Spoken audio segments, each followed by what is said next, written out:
Welcome back to the channel. Today we're diving into one of the most catastrophic events in European history, the Black Plague. We often hear about the symptoms, the death toll, and the devastation, but one factor that played a huge role in how this disease spread was something we might take for granted today: hygiene. In medieval Europe, poor sanitation practices, like using public latrines and not washing hands after visiting the bathroom, allowed the Black Plague to run rampant, leading to one of the deadliest pandemics in human history.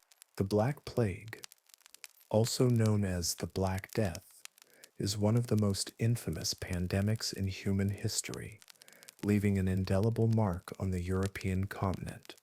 Between 1347 and 1351, this deadly disease ravaged Europe, killing an estimated 25-30 million people, nearly one-third of the population. The origins of the plague are traced to the bacterium Yersinia pestis, carried by fleas that infested rats. This bacterium caused a rapid and fatal infection that led to symptoms like fever, chills, swollen lymph nodes, and a dark, discolored rash, hence the name Black Death.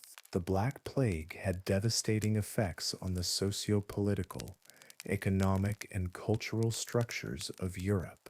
The widespread death caused massive labor shortages, crippling economies, and leading to social upheaval. Its arrival in Europe can be attributed to various factors, such as the increased movement of people due to trade and war, as well as the high concentration of human and animal populations in urban areas. Despite the devastating consequences of the plague, one key factor in its rapid spread was the lack of basic sanitation practices, which will be explored further in this article. To understand the connection between poor sanitation and the devastating effects of the Black Plague, it's important to consider the conditions in which people lived during the medieval period. In the 14th century, Europe had a population that lived in tight-knit communities, particularly in cities. These cities, however, were some of the most unsanitary environments imaginable. Unlike the modern cities of today, medieval towns lacked basic sanitation infrastructure, such as sewers, clean water systems, or waste disposal methods. The concept of hygiene was very different in the Middle Ages. The understanding of germs and their role in disease transmission was non-existent. People did not understand that bacteria could spread through contact with waste or infected individuals. This ignorance about the transmission of diseases, coupled with the lack of sanitary infrastructure, created an environment where disease could spread easily and quickly. Personal hygiene was a low priority, especially for the poor, who had neither the means nor the resources to maintain cleanliness. In fact, many people in medieval Europe believed that diseases like the Black Plague were caused by supernatural forces, such as the wrath of God, rather than by poor hygiene or biological agents. In cities like Florence, Paris, and London, the lack of clean water was one of the most significant public health challenges. Without proper plumbing or sanitation systems, residents relied on wells or rivers for drinking water, and these sources were often contaminated with human waste and animal refuse. The rivers, which could have been a source of fresh water, were also used as open sewers. This meant that the same water used for drinking, cooking, and bathing was also used for waste disposal, leading to the spread of diseases. It was common to see filth and trash accumulating in the streets, contributing to a general sense of decay and danger in the urban environment. Public latrines were another common feature of medieval towns. However, these latrines were often poorly maintained and overcrowded. People had no concept of the importance of keeping waste contained and separated from living spaces. As a result, the human waste that collected in these latrines often found its way into the drinking water, exacerbating the problem of contamination. The overcrowded and unsanitary living conditions in cities provided an ideal environment for the Yersinia pestis bacteria to spread quickly and infect large portions of the population. Moreover, the inability to manage waste was not just an urban issue. Rural areas also struggled with sanitation. In the countryside, where people lived in smaller communities, waste disposal methods were rudimentary. At best, it was common for waste to be left in open pits or thrown into nearby fields. The lack of any structured approach to waste disposal ensured that diseases would remain unchecked even in more isolated communities. Inside the homes of medieval Europeans, conditions were equally poor. Most homes were cramped, dark, and lacked ventilation, creating an ideal environment for the spread of disease. Hygiene was a foreign concept to many, and most people bathed infrequently, if at all. Wealthier individuals had access to private baths, but these were rare and not commonly used. The poor, however, could go months or even years without bathing.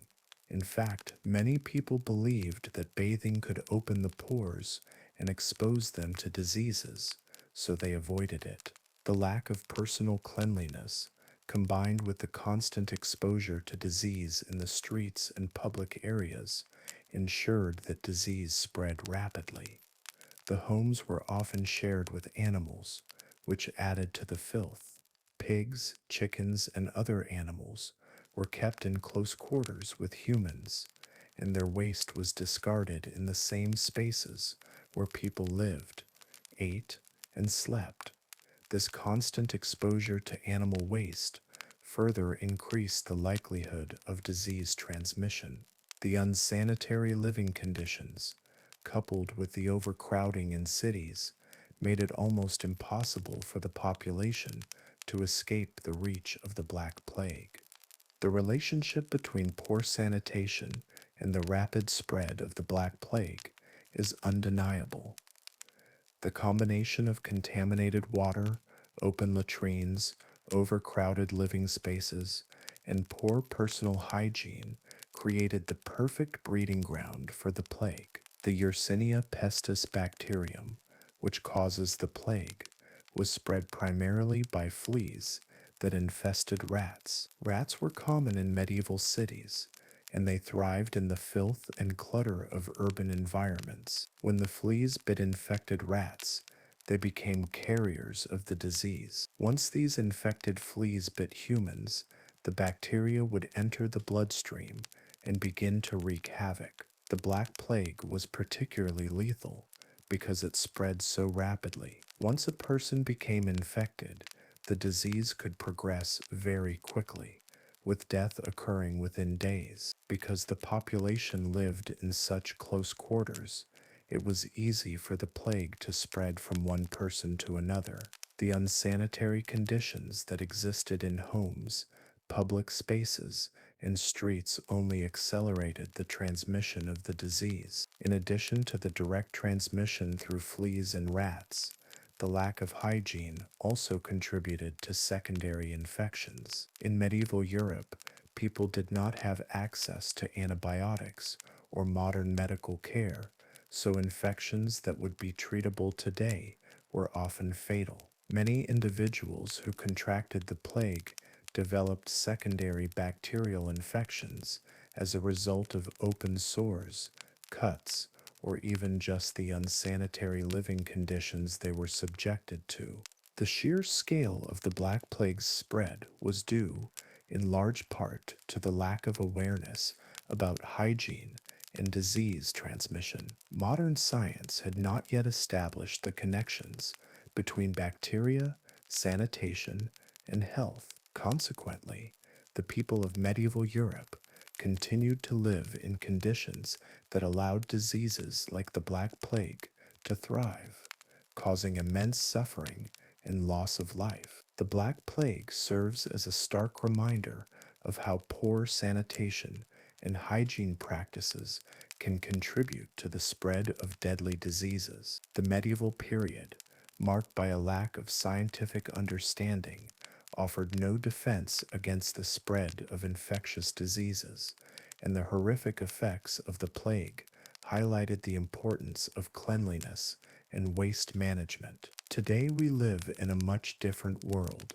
with advanced sanitation systems, modern medicine, and a greater understanding of the role hygiene plays in disease prevention. However, it is crucial to remember the lessons learned from the past. The link between poor sanitation and the rapid spread of the Black Plague teaches us the importance of maintaining proper hygiene, managing waste effectively, and promoting public health practices to prevent the spread of diseases. By recognizing and addressing the need for proper sanitation, we can safeguard ourselves and future generations from similar outbreaks in the future. The Black Plague, also known as the Black Death, remains one of the deadliest pandemics in human history. It swept across Europe during the mid 14th century, claiming the lives of millions and forever altering the course of European society. The plague is often described as a catastrophic event that not only caused widespread death and suffering, but also reshaped the socio-political and economic landscapes of the time. In this article, we will explore the nature of the Black Plague, its impact on Europe, the timeline of its spread, and its symptoms and consequences. The Black Plague was caused by the bacterium Yersinia pestis, which is typically spread through fleas that infest rats. However, the bacterium can also spread through respiratory droplets from an infected person, which made it especially dangerous in crowded areas. The disease is believed to have originated in China or Central Asia before spreading along trade routes to Europe. The plague had profound consequences for European society, devastating communities, economies, and institutions. The scale of the loss was staggering, with estimates suggesting that between 25 and 30 million people died in Europe alone, roughly one-third of the population. Major cities such as Florence, Paris, and London were hit particularly hard, as urban centers were dense and unsanitary, providing an ideal breeding ground for the disease. The social fabric was torn apart as families lost loved ones, villages were emptied, and communities were decimated.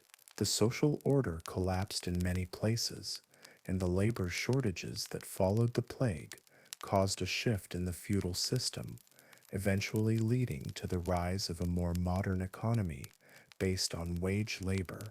In addition to the devastating loss of life, the Black Plague also caused widespread panic, fear, and confusion. People had no understanding of germs or the scientific causes of disease, and as a result, the plague was often attributed to divine punishment, astrological events, or supernatural forces. Some people resorted to extreme measures, such as flagellation or fleeing their cities, in an attempt to avoid infection. The social upheaval that followed the plague also triggered a breakdown in public health and governance systems, and many rulers and local leaders struggled to maintain order in the midst of the chaos.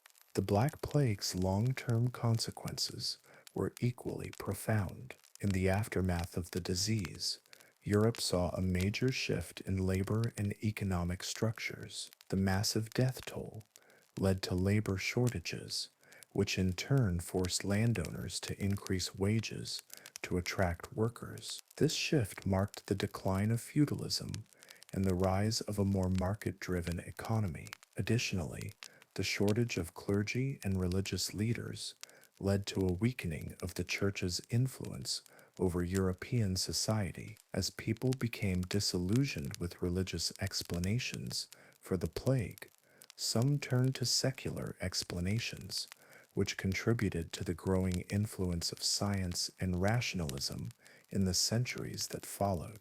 The timeline of the Black Plagues spread across Europe is a story of rapid movement and devastating impact. While the exact origins of the disease are difficult to pinpoint, most historians agree that it began in the region of Central Asia, specifically in modern-day China or Mongolia. The disease was carried by fleas that lived on rodents, particularly rats, which were common aboard ships and trading caravans. The spread of the disease was facilitated by the vast network of trade routes that connected the East and West during the 14th century, including the Silk Road and maritime routes in the Mediterranean. In the early 1340s, the Black Plague began to spread westward from Central Asia. By 1346, the disease had reached the Crimean Peninsula, which was under Mongol control.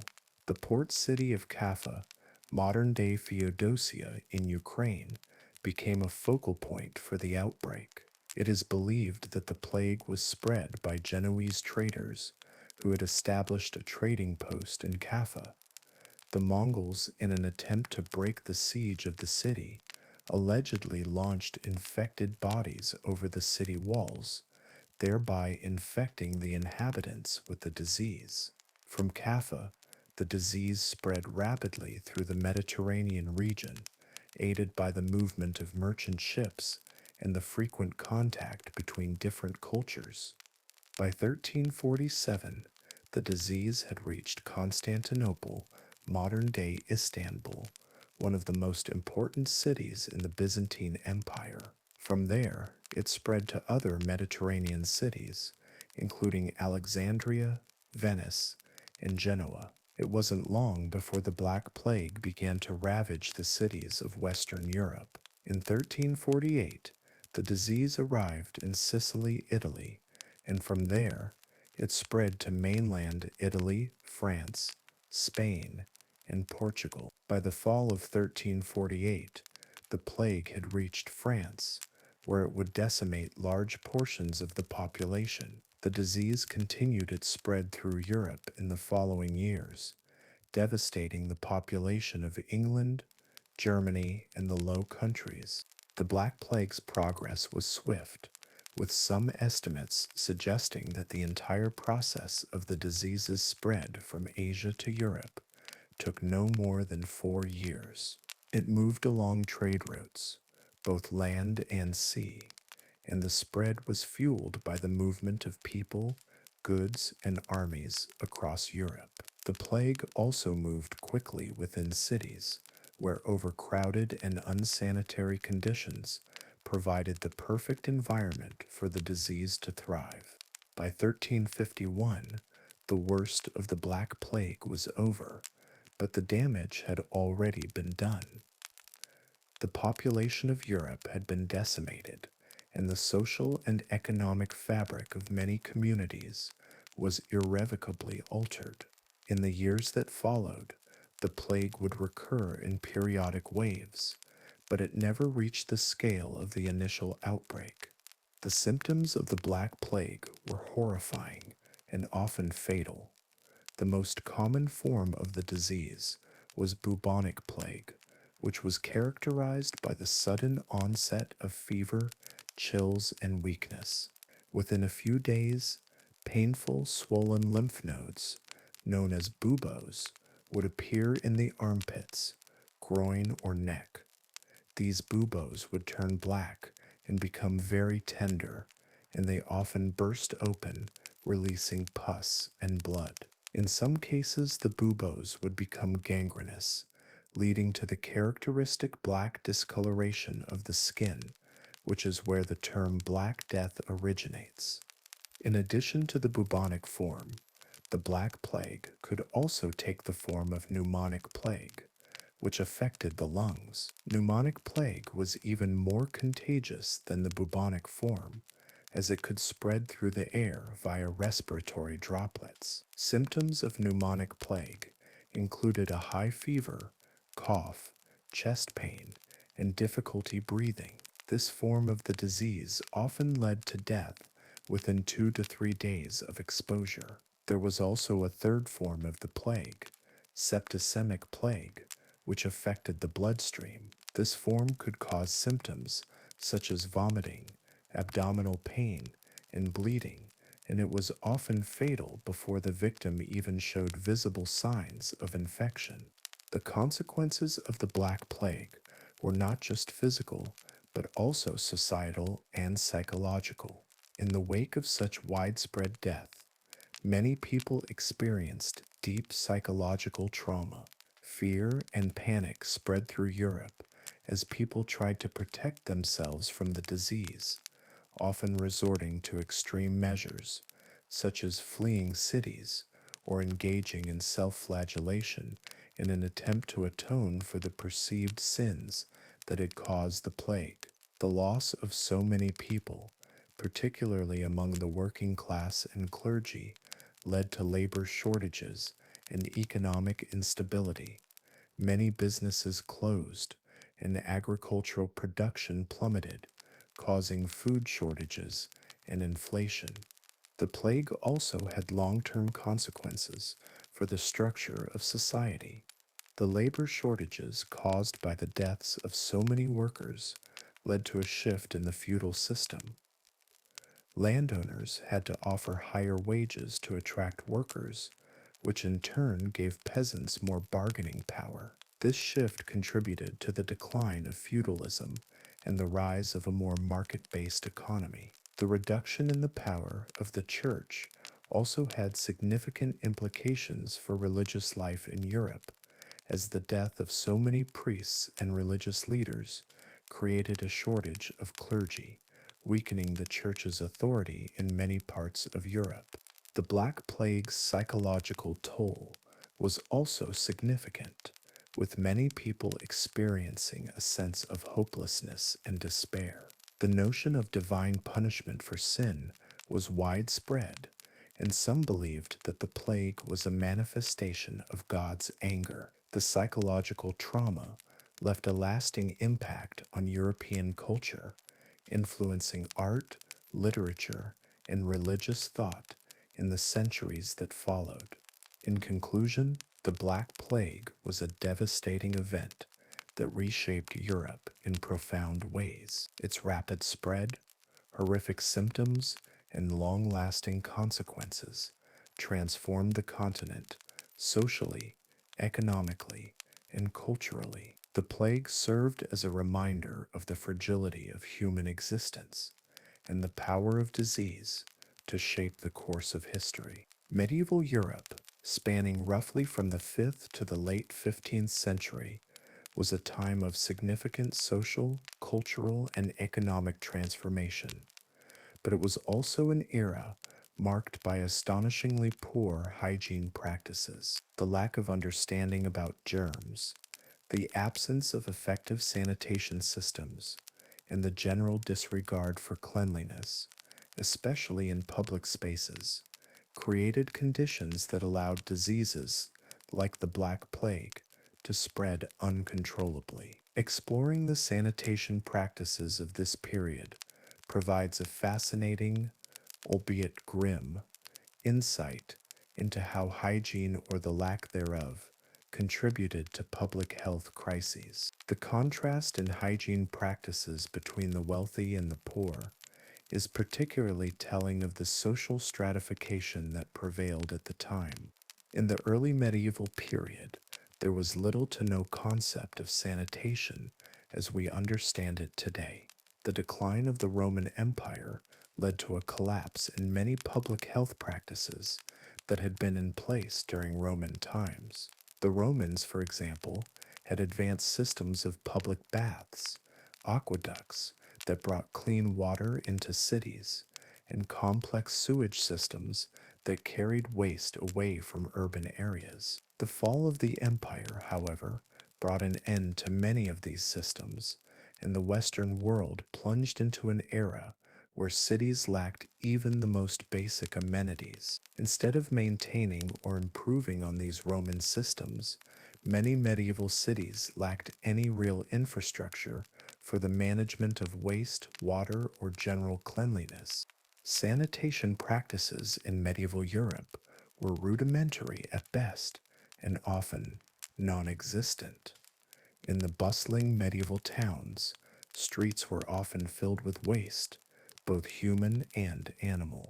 Without the benefit of sewage systems or garbage collection, waste was discarded in the streets or left in public spaces. This lack of waste management allowed for the accumulation of filth and the breeding of pests, which served as vectors for disease. In cities, it wasn't uncommon to see piles of refuse, discarded food, animal droppings, and human excrement accumulating in the public spaces, contributing to an atmosphere of decay and discomfort. This public filth made living conditions unbearable, yet it was the unfortunate reality of daily life for most people. At the time, hygiene was not viewed as essential to health, and the prevailing belief was that bad smells, known as miasma, were the primary cause of disease. People did not understand that germs or bacteria could spread through the air or from person to person. The concept of cleanliness was largely influenced by religious and cultural beliefs rather than scientific understanding. For instance, some people believed that bathing could open the pores and make a person more susceptible to illness, while others thought that it could make a person dirty by removing essential bodily oils. As a result, most people bathed infrequently, if at all. Public baths, although present in larger cities, were seen with suspicion, and there were even laws in some places banning public baths because of fears about immorality or the spread of disease.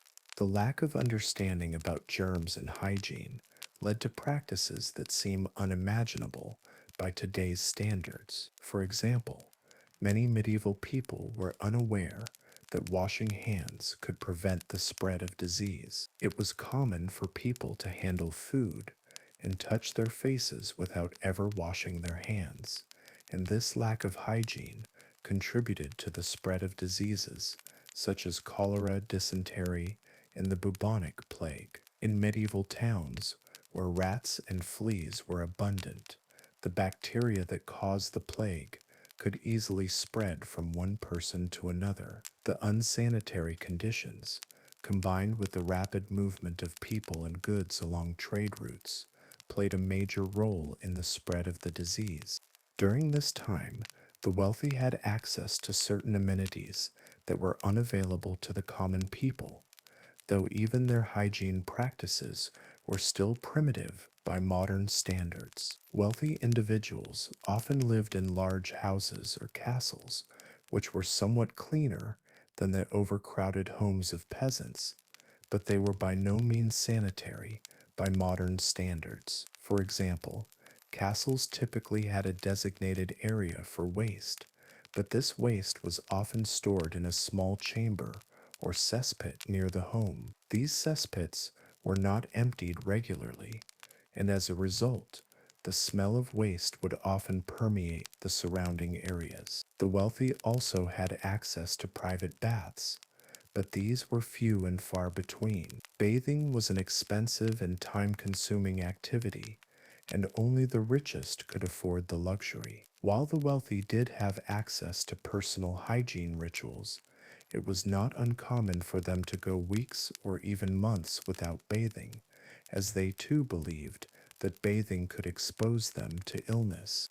In contrast, the poor lived in squalid conditions with little or no access to hygiene or sanitation. Most peasants lived in small one-room homes made of wattle and daub, which were dark, damp, and often filled with smoke from the hearth. These homes were shared with animals, which added to the filth. Pigs, chickens, and other livestock often lived inside the homes with their owners, and their waste mixed with that of the humans. This created a hazardous environment, particularly in the colder months when people were confined to their homes. People rarely washed their hands or faces, and many could go for months without a bath. Personal hygiene was often neglected, as there was little understanding of the importance of cleanliness for health. Clothes were rarely washed, and many people wore the same garments for extended periods. In rural areas, water was often scarce or unclean, and it was common for people to use the same water source for drinking, cooking, and bathing. The absence of proper waste disposal systems made the spread of diseases inevitable. Public latrines were often poorly maintained and overcrowded, especially in larger towns and cities. These latrines were communal, and the waste would overflow into the streets when they became too full. Without any sewage or water systems in place to carry away the waste, the disease-laden filth remained in the environment, posing a major public health hazard. In many cities, it was common to throw waste out of windows into the streets, contributing to the accumulation of garbage. People also disposed of dead animals and food scraps in the same way, further compounding the sanitation problem. This created a perfect breeding ground for the rats that carried the fleas that spread the plague.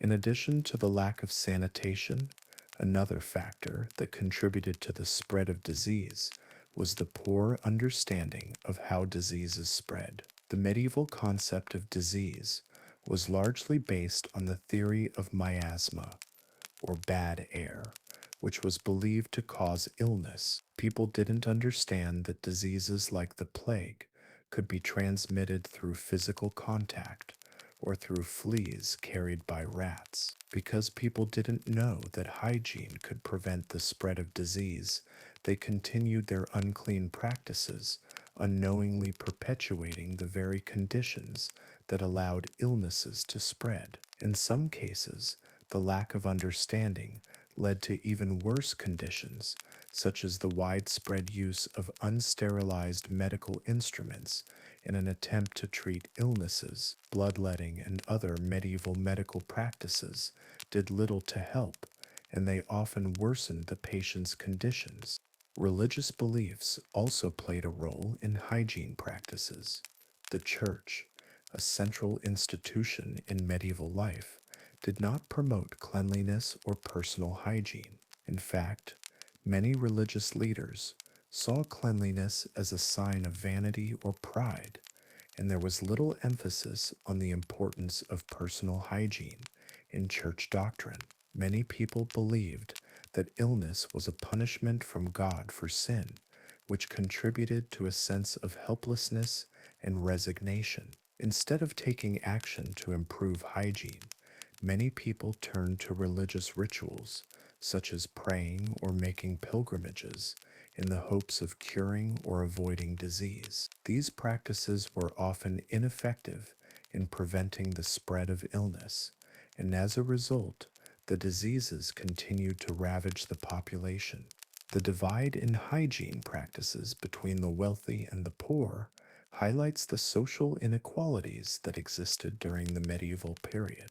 The wealthy had access to better living conditions, better nutrition, and better hygiene practices, but even their hygiene practices were rudimentary by modern standards. The poor, on the other hand, lived in filth and squalor, with little or no access to proper sanitation, clean water, or hygiene. This disparity contributed to the rapid spread of disease, as the poor were more vulnerable to infection due to their overcrowded and unsanitary living conditions. The lack of sanitation and the primitive hygiene practices of medieval Europe created a perfect storm for the spread of disease, culminating in the Black Plague. The disease spread quickly through the unsanitary streets of medieval cities and towns, facilitated by the lack of understanding about hygiene and disease transmission. The combination of filthy living conditions, the absence of sanitation infrastructure, and the general ignorance about the role of hygiene in preventing disease resulted in one of the deadliest pandemics in human history. The plague, along with other diseases of the time, decimated the population of Europe and forever changed the course of history. In medieval Europe, public latrines were a common feature in towns and cities, serving as communal places where people disposed of their waste. The lack of proper sanitation infrastructure and the absence of a systematic waste disposal system made public latrines the primary means of waste management for many urban populations. However, despite their necessity, these latrines often became hotbeds for disease, contributing significantly to the spread of infections and plagues, including the infamous Black Plague. The poor hygiene practices associated with these shared facilities, the lack of maintenance, and the absence of proper waste management systems exacerbated the public health crisis in cities. In examining the role of public latrines in disease transmission, it is important to understand how these facilities functioned, why they were so unhygienic, and how their poor design and maintenance contributed to the spread of deadly diseases. The historical record offers various case studies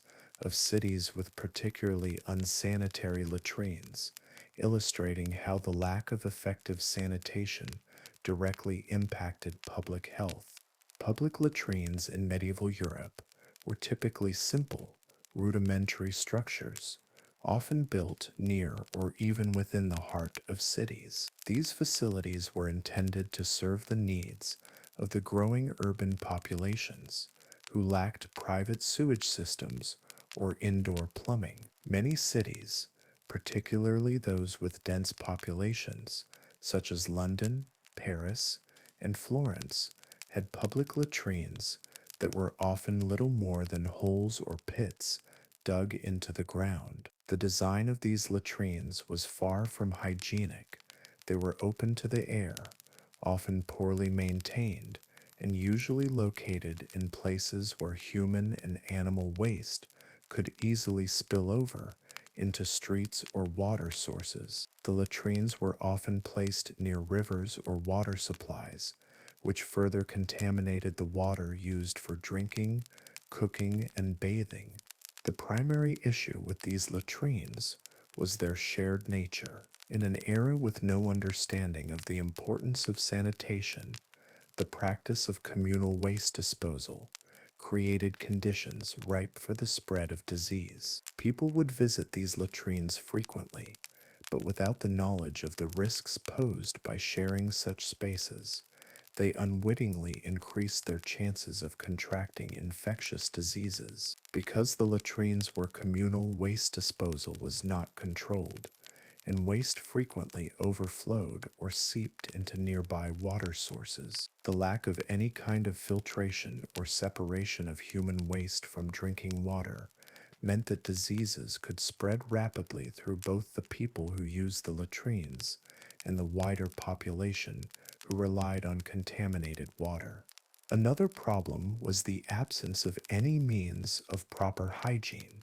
People using these latrines did not wash their hands afterward, and since there were no systems in place to keep the facilities clean, the waste often built up, creating a dangerous and unhygienic environment. The lack of proper sanitation education meant that most people did not know how germs or bacteria spread, and the importance of washing hands after using the latrines was completely unknown. This absence of hygiene protocols made these facilities a breeding ground for bacteria, further contributing to the spread of deadly diseases. The overcrowded nature of medieval cities also made public latrines particularly unsanitary. With no dedicated sewer systems to carry away waste, latrines often overflowed, especially during heavy rains, which would lead to waste being spilled into streets, where it would mix with the water that people drank from. This constant exposure to filth, especially in densely populated areas, made disease outbreaks much more likely. The overcrowding of these public latrines meant that they were often inaccessible, forcing many people to relieve themselves in the streets or nearby alleys. This only compounded the problem, as waste was not contained and remained in public spaces for longer periods of time, creating an environment where disease could thrive.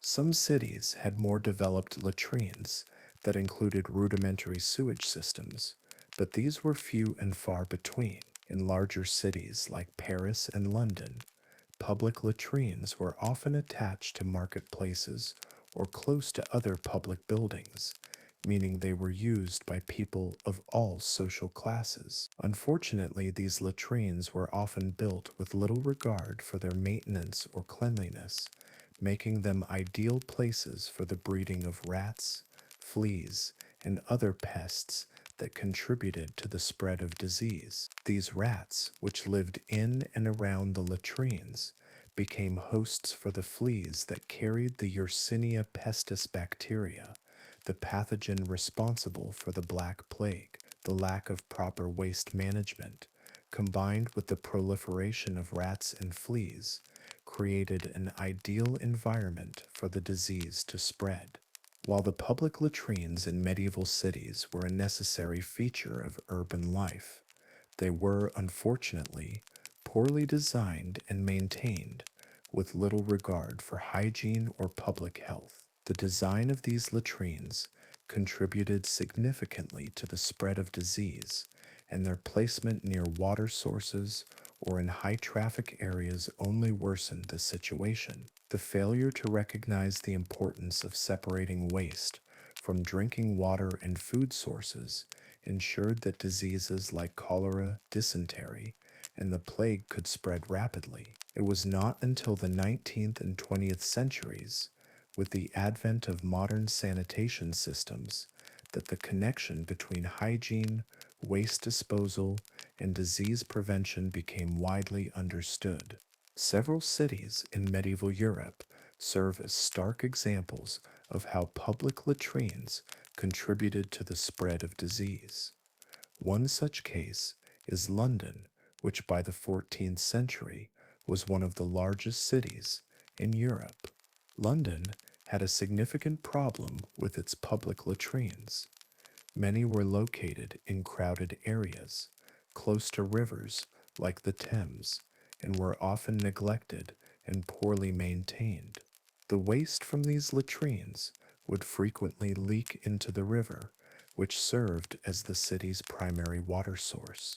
This meant that the city's residents were drinking contaminated water, which contributed to the spread of diseases like cholera and dysentery. The filth that accumulated in the streets of London also attracted rats, which carried fleas infected with Yersinia pestis.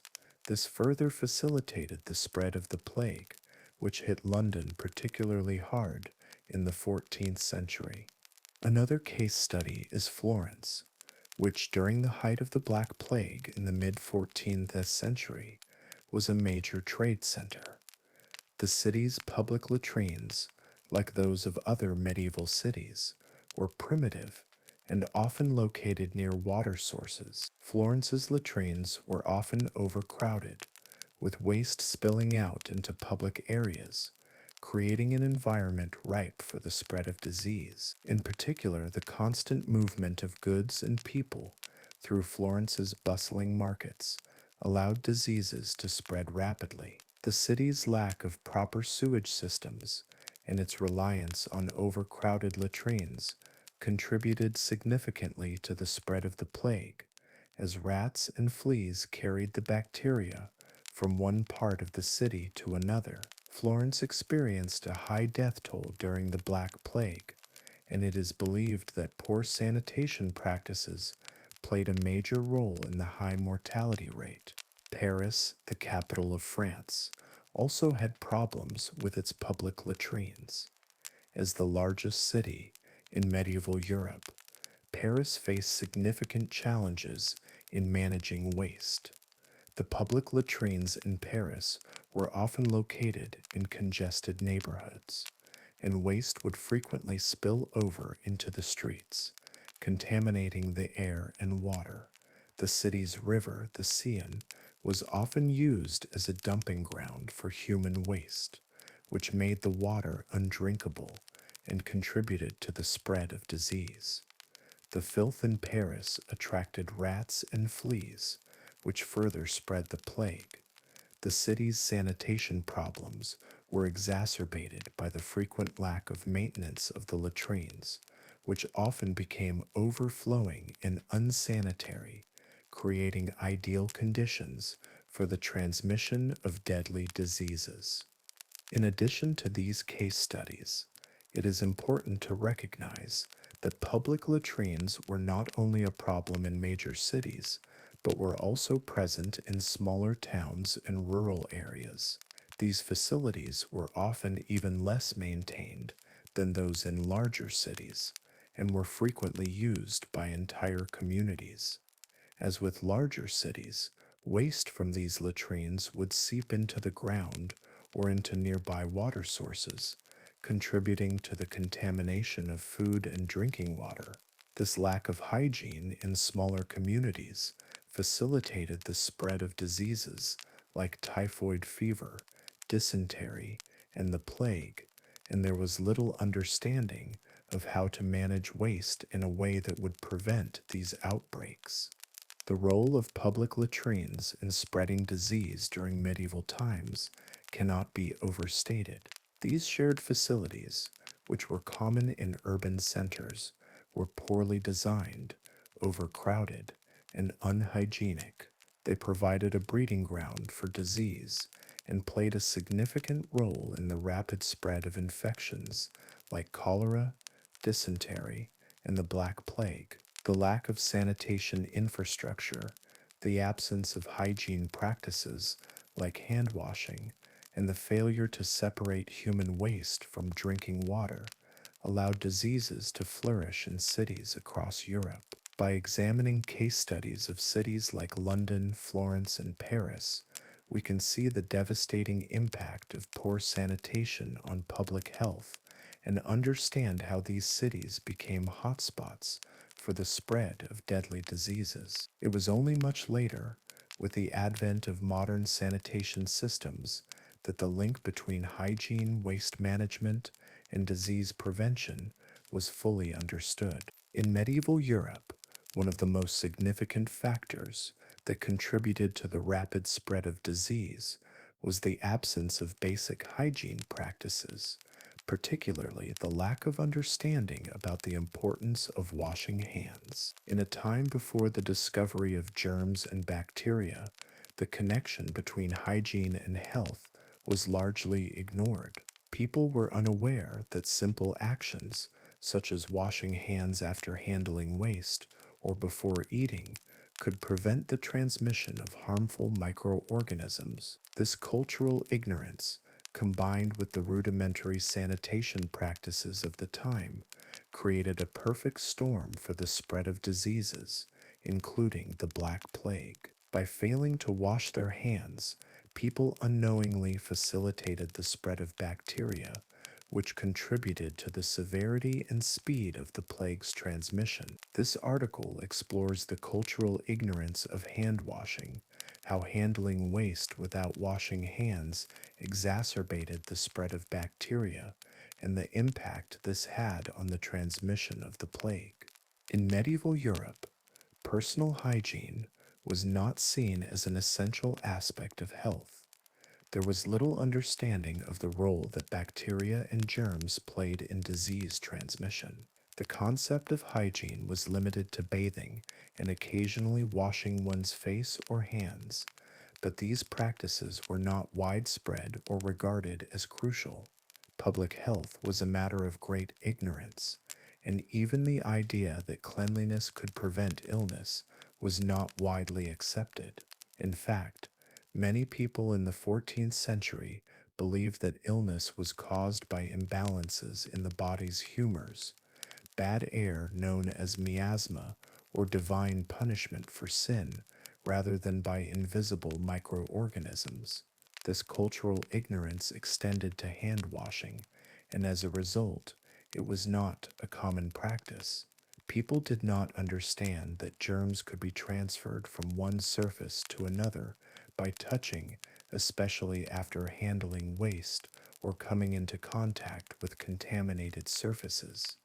At the time, people's daily routines did not involve regular hand washing. In fact, in many medieval households, water was a precious commodity, and it was often used sparingly for drinking or bathing rather than for cleaning hands. Even in public latrines, where waste disposal occurred, there was no mechanism in place to ensure that people washed their hands afterward. The lack of soap, clean water, and the absence of knowledge about hygiene meant that individuals who used these latrines or handled any form of waste did so without considering the health implications. After using the bathroom or coming into contact with contaminated surfaces, people would continue their activities, touching food, their bodies, and other communal spaces, transferring harmful bacteria along the way. This casual disregard for hand hygiene played a critical role in the spread of diseases. Handling waste without washing hands is a key factor that contributed to the spread of bacteria and, in turn, the transmission of diseases in medieval Europe. In an era where there were no sewers or running water, people often disposed of their waste in public latrines, streets, or open areas, and these unsanitary practices created an environment where bacteria could thrive. When individuals used these latrines, which were overcrowded and poorly maintained, they would often leave without taking any precautions to clean their hands. The lack of soap and water meant that even if people wanted to wash their hands, they had no effective means of doing so. As a result, they unknowingly carried harmful bacteria on their hands, which could be transferred to food, water, or other people they came into contact with. This was a significant factor in the spread of diseases like dysentery, cholera, and the Black Plague. People in medieval Europe had little to no knowledge of the specific causes of these diseases. They were unaware that germs could be transferred from one person to another through contact with contaminated hands. When individuals touched food without first washing their hands, they risked contaminating the food with harmful bacteria. Similarly, when people touched their faces or other people, they unknowingly spread the disease further. The simple act of shaking hands, touching objects, or handling food without first cleaning one's hands turned every interaction into a potential opportunity for disease transmission. The lack of hand washing was not limited to personal hygiene, it also extended to medical practices. For example, physicians and barbers would perform procedures like bloodletting, tooth extraction, or other treatments without any concept of sterilization. Tools were used on multiple patients without being properly cleaned, increasing the likelihood of transmitting infections and bacteria from one person to another. The failure to wash hands after handling waste or coming into contact with potentially contaminated surfaces had a particularly devastating impact on the spread of the Black Plague. The plague, caused by the bacterium Yersinia pestis, is known to have spread primarily through fleas that infested rats. These rats lived in the filth of cities, where human waste was often discarded in the streets. The fleas that carried the bacteria would bite rats, becoming infected, and then spread the disease to humans through their bites. However, the Yersinia pestis bacterium could also be transmitted through contact with bodily fluids, such as saliva, pus, or blood. The unwashed hands of individuals who had come into contact with contaminated surfaces or waste became a vector for the transmission of the disease. By touching their faces, food, or each other, people unknowingly spread the bacteria, facilitating its rapid transmission across communities.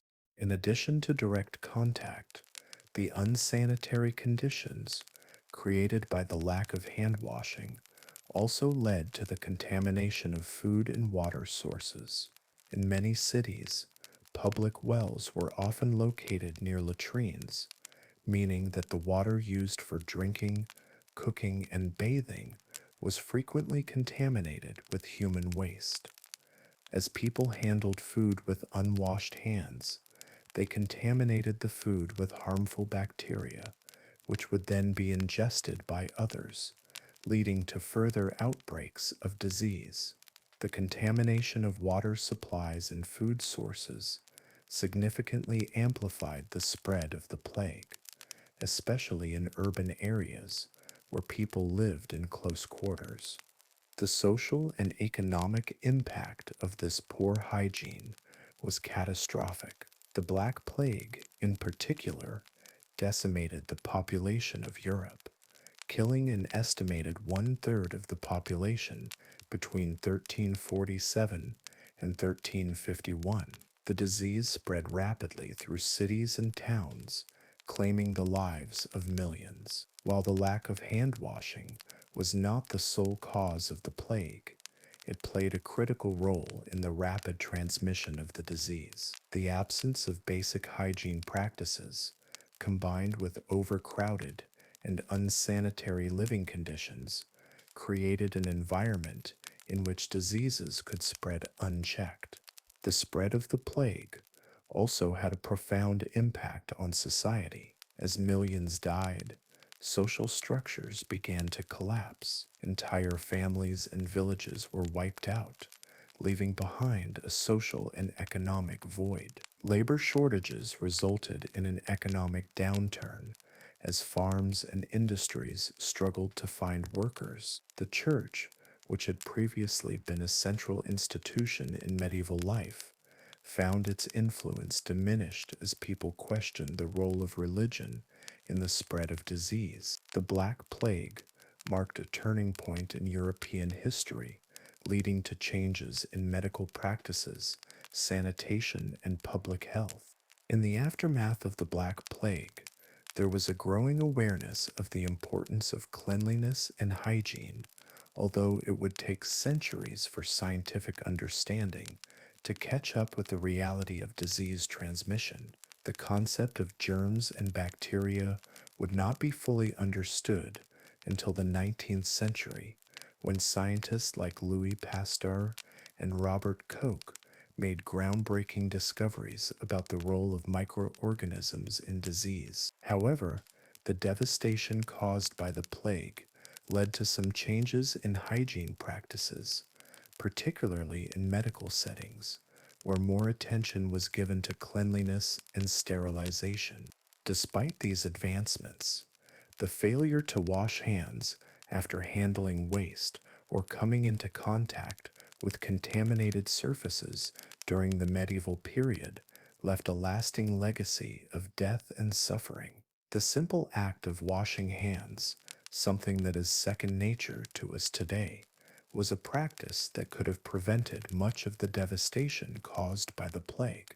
The cultural ignorance surrounding hygiene in the medieval period, combined with the lack of sanitation infrastructure and the absence of scientific knowledge, created an environment that allowed diseases to spread rapidly and uncontrollably. In conclusion, the absence of hand washing in medieval Europe was a major contributor to the rapid transmission of diseases like the Black Plague.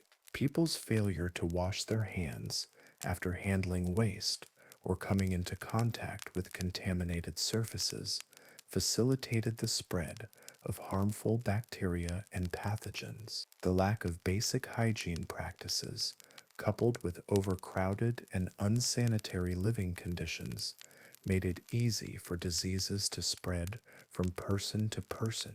The impact of the plague was devastating, and the consequences of this cultural ignorance about hygiene were felt across Europe for generations. It was only centuries later that the importance of hand washing and sanitation in disease prevention became widely recognized, but the lessons of the past continue to remind us of the crucial role hygiene plays in safeguarding public health. In medieval Europe, bathing was a practice that by today's standards seems rudimentary, inconsistent, and often absent altogether.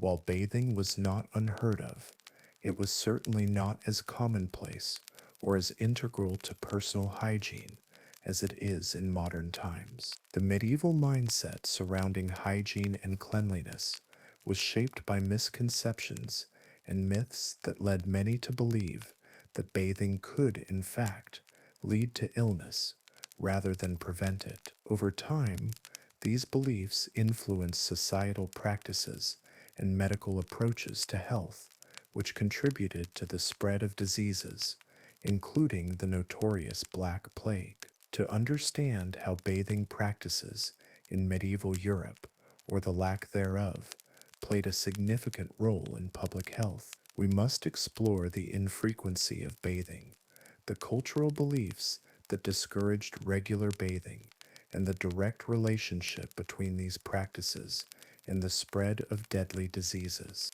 In medieval Europe, bathing was a practice that was often seen as a luxury reserved for the wealthy, while the poor were generally left to manage with little to no access to bathing facilities. The frequency of bathing was minimal, with many people in urban and rural areas not bathing regularly at all. There are several reasons for this lack of access to bathing facilities: a lack of understanding of hygiene and prevailing social and religious attitudes that discouraged regular bathing.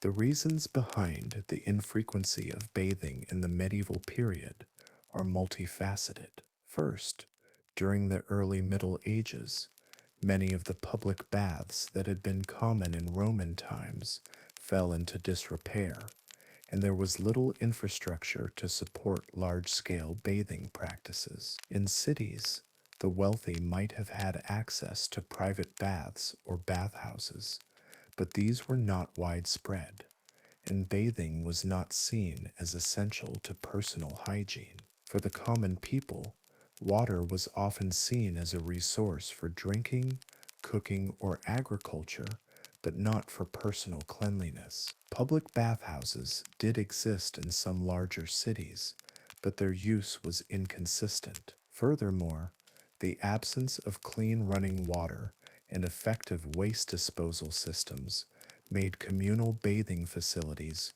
quite unsanitary. Public baths were sometimes associated with disease, especially since water in these baths was often reused by multiple people without any means of proper cleaning or filtering.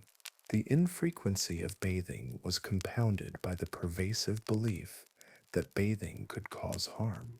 A prevalent belief in the medieval period was that water could open the pores of the body, allowing harmful humors or bad air to enter the body and cause illness. The ancient Greek and Roman medical theory of humors, an idea that dominated medical thought in Europe for centuries, asserted that the body was made up of four humors: blood, phlegm, black bile, and yellow bile. Health was believed to depend on the balance of these humors, and any imbalance would result in illness. Bathing was thought to disrupt the body's natural humoral balance by opening the pores and making the body more vulnerable to bad air, or miasma, which was thought to be the cause of disease. In fact, some medical texts from the period suggested that bathing could lead to an overproduction of body fluids or cause a person to cool down, leaving them susceptible to illness. This belief persisted for centuries, leading to the gradual abandonment of bathing as an essential practice for health. Additionally, religious beliefs played a significant role in shaping medieval attitudes toward bathing.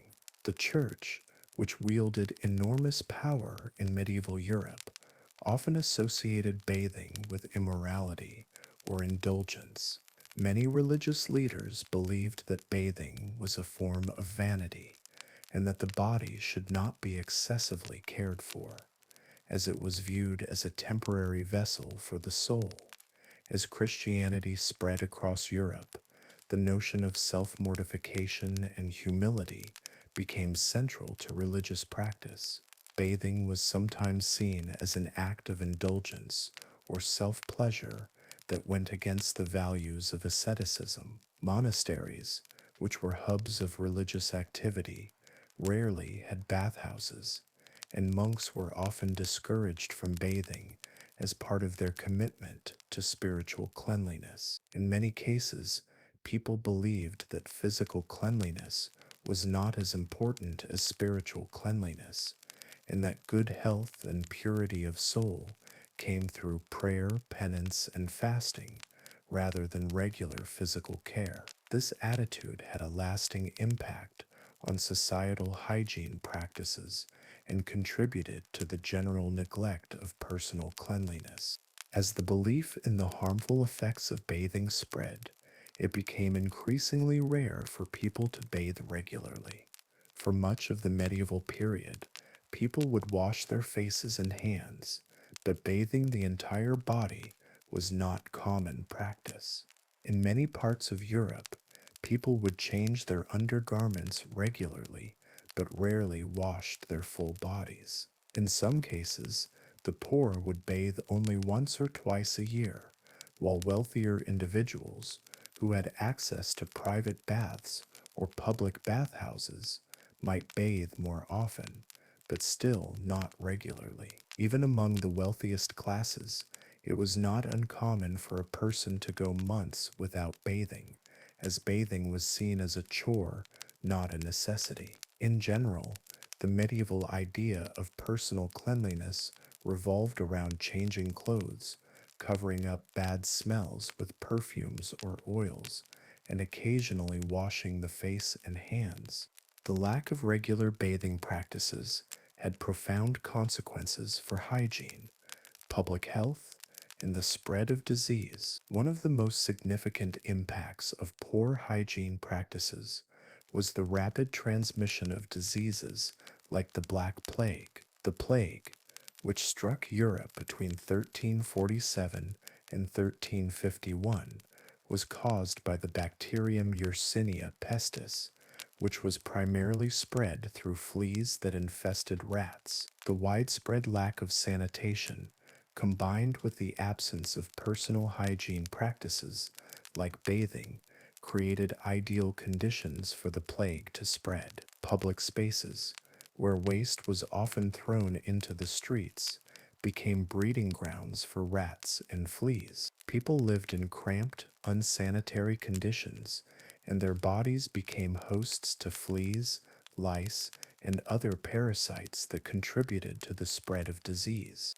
Without the practice of regular bathing, people were often exposed to disease-causing agents for extended periods. Human waste was often discarded into the streets, and without any effective waste management system, the filth accumulated in public spaces. The proximity of human waste, animal waste, and stagnant water to living areas made it difficult to avoid contamination.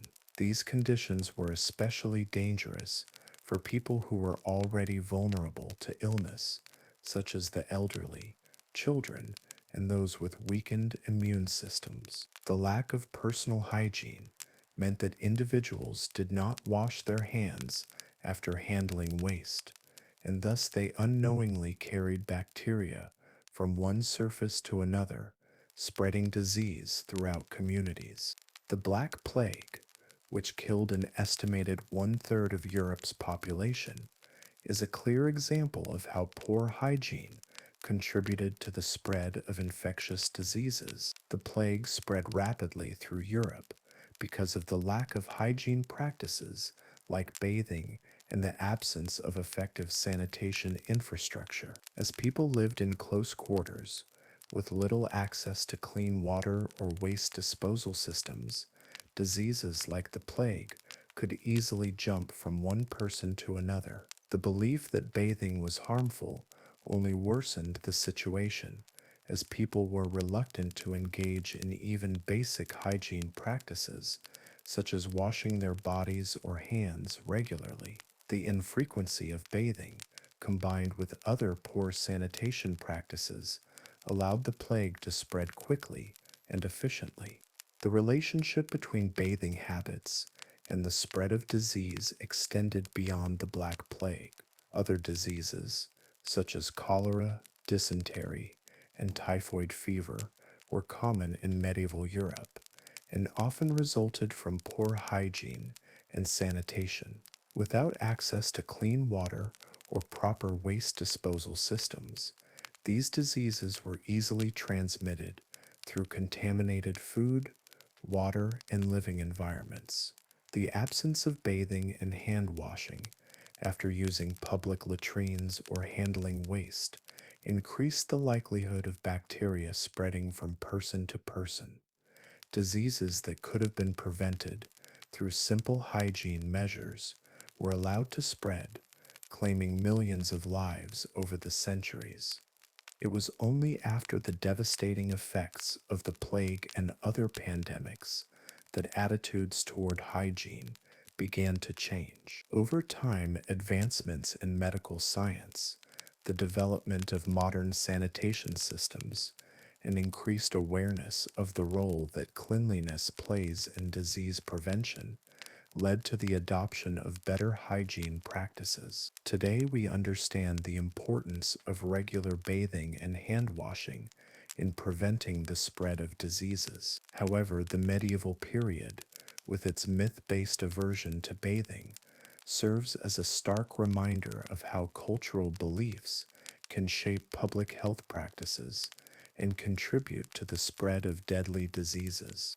In conclusion, the frequency of bathing in medieval Europe, combined with prevailing beliefs that bathing could cause illness, played a significant role in the spread of diseases like the Black Plague. The lack of regular bathing, poor sanitation practices, and the absence of basic hygiene protocols created an environment in which diseases could thrive and spread quickly. These factors contributed to the high mortality rates during the plague and other pandemics. The belief that bathing could cause harm to the body persisted for centuries, but over time, as scientific understanding advanced, it became clear that hygiene practices such as bathing and hand washing were essential for disease prevention. The lessons learned from medieval Europe continue to shape modern public health practices, highlighting the importance of hygiene in preventing the spread of infectious diseases. In the Middle Ages, the understanding of disease and the importance of sanitation was vastly different from what we know today. People in this period did not have the scientific knowledge that would later revolutionize our understanding of germs, bacteria, and how diseases spread. Instead, medieval society had to rely on ancient medical theories, religious beliefs, and cultural practices to make sense of illness and health. The lack of understanding about germs and disease transmission created conditions that allowed diseases like the Black Plague to spread rapidly and with devastating effect. With no concept of microscopic pathogens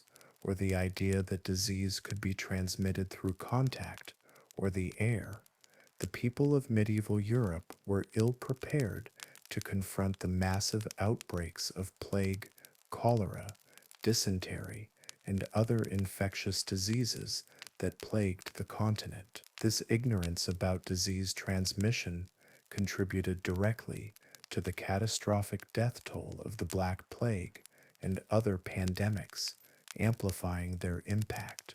One of the primary reasons that people in medieval Europe didn't understand the importance of sanitation was their limited scientific knowledge. At the time, medical and public health knowledge was primitive and based largely on ancient beliefs that had been passed down from Greek and Roman scholars. The prevailing medical theory of the time was the humoral theory, which posited that the body was made up of four humors: blood, phlegm, black bile, and yellow bile. Health was believed to depend on the balance of these humors, and any imbalance would result in disease. This theory had its roots in the works of Hippocrates and Galen, who were among the most influential physicians of antiquity. While the humoral theory offered some insight into how the body functioned, it did not provide any meaningful explanation for the causes of infectious diseases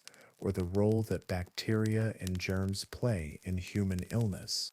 In addition to the humoral theory, medieval people also believed in the idea of miasma, or bad air, as the cause of disease.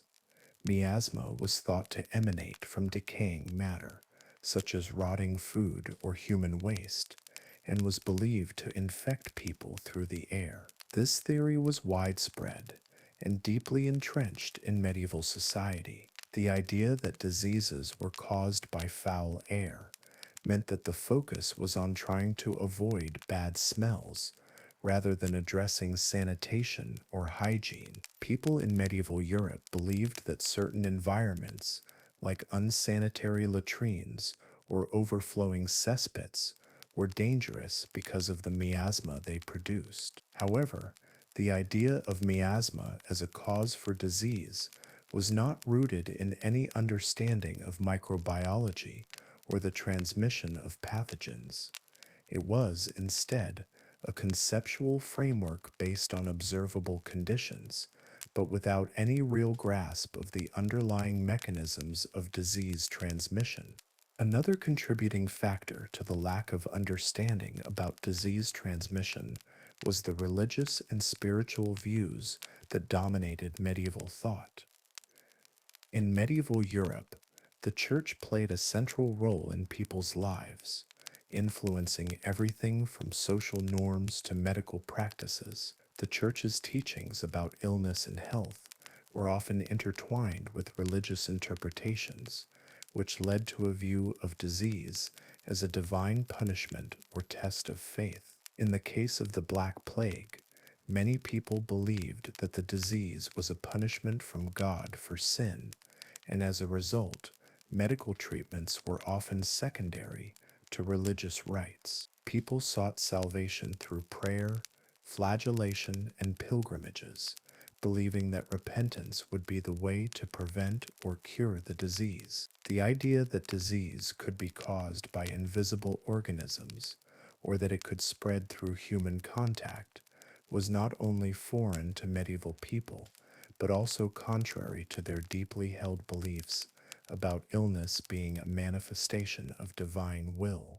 Furthermore, medieval society lacked the tools to conduct systematic investigations into disease. Without microscopes, germ theory, or the concept of contagion, scientists and physicians had no way to understand how diseases spread from person to person or from contaminated environments to healthy individuals. Even basic observations, like how diseases seem to spread more easily in crowded areas, or how people who came into contact with the sick often got sick themselves, went largely unnoticed or were misunderstood. This lack of scientific methodology and the absence of the necessary tools to study diseases meant that any attempt to understand illness was speculative at best. Medical practitioners often relied on trial and error,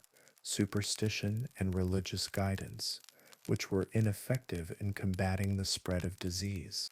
The lack of scientific understanding about germs and disease transmission also contributed to a lack of public health infrastructure and sanitation practices. Since the root causes of disease transmission were not understood, Medieval cities did not have proper systems for waste disposal, clean water, or general sanitation. Public health measures that we now take for granted, such as sewage systems, clean drinking water, or waste management, were non existent. Instead, people disposed of waste in the streets or in public latrines, which were often poorly maintained and overcrowded. Waste and filth accumulated in public spaces, creating environments conducive to the spread of infectious diseases. The lack of clean water sources also contributed to the transmission of disease, as people often drank from contaminated rivers, wells, or other sources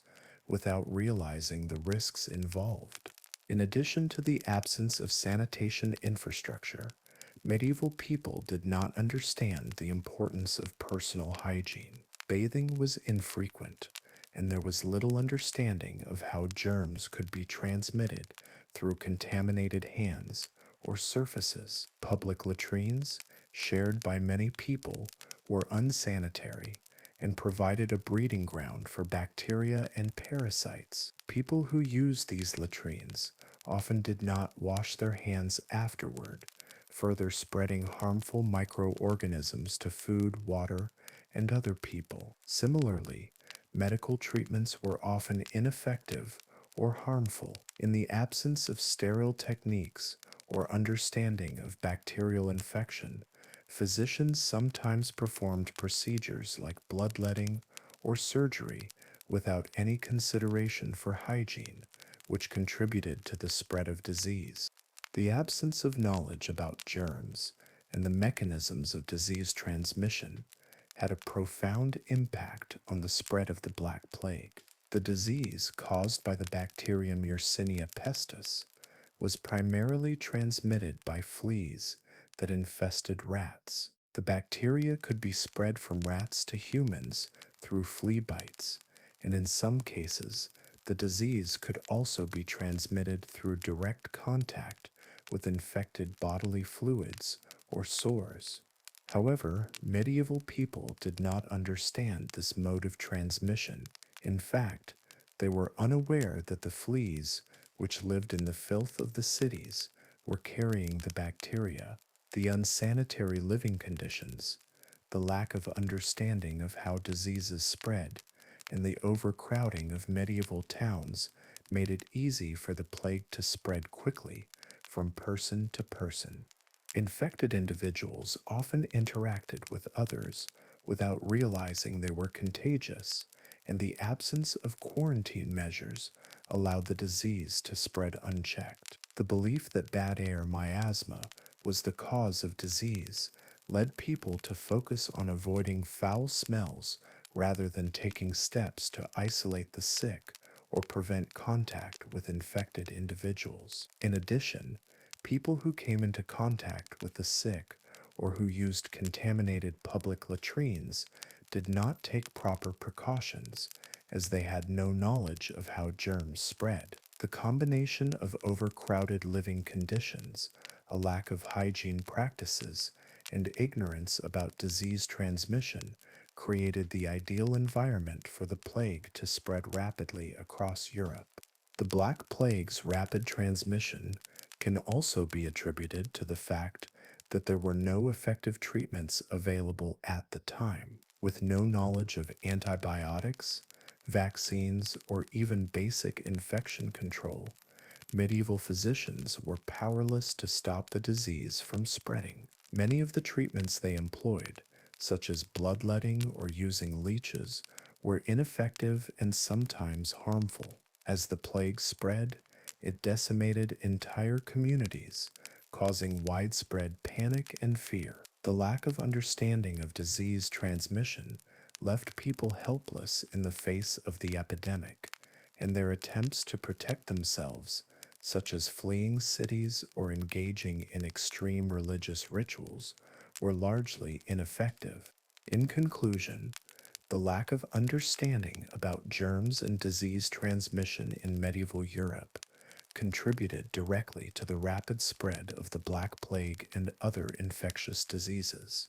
The absence of scientific knowledge, coupled with the reliance on outdated medical theories, religious beliefs, and cultural practices, meant that medieval society was ill equipped to deal with outbreaks of disease. The failure to recognize the role of bacteria and germs in disease transmission, combined with the unsanitary living conditions and poor hygiene practices, created a breeding ground for the plague. The Black Plague's devastating impact on Europe serves as a reminder of the importance of scientific knowledge and public health measures in controlling the spread of infectious diseases. It also highlights the need for an understanding of how disease spreads and the critical role that sanitation and hygiene play in maintaining public health. The lessons learned from the plague would eventually lead to advances in medicine,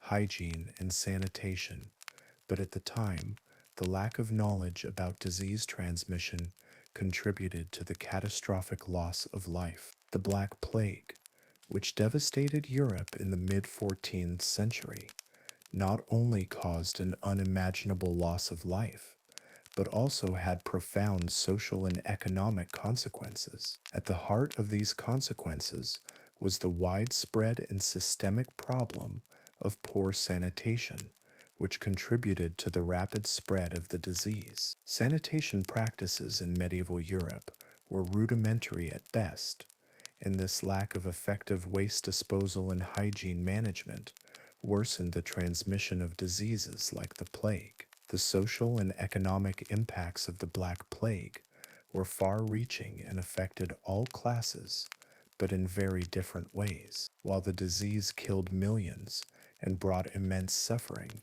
it also forced significant changes in the socio-economic structure of European society. By examining how poor sanitation affected different social classes, the economic burden of the Black Plague, and how the rich and poor were differently impacted, we gain insight into how this catastrophic event shaped medieval Europe in ways that would have long-lasting effects.